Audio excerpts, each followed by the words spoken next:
Today, we're going to stick 3 insects under the microscope.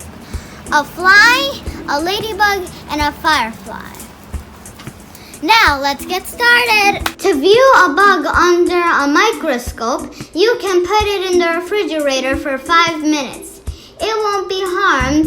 It will fall asleep from cold, but only for a couple minutes. Then it will fly away.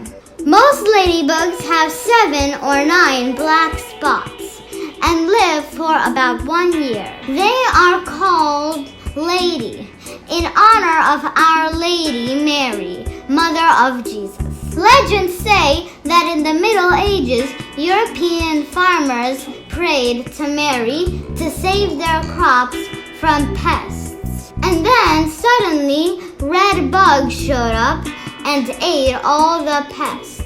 Farmers called them bugs of Our Lady. Ladybugs are predators.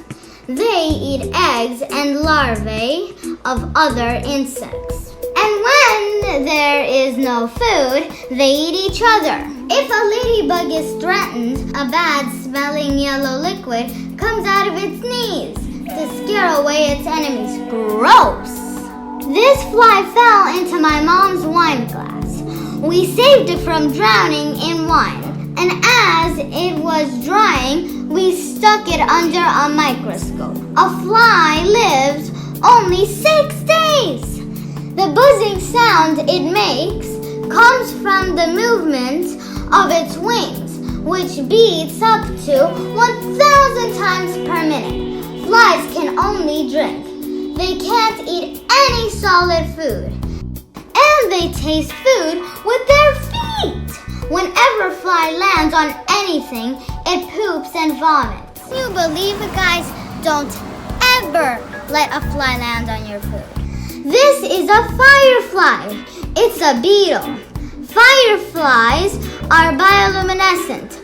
They make light in the lower yellow part of their body through a chemical reaction. Fireflies are predators. Their light attracts prey and invites other fireflies to join the fun.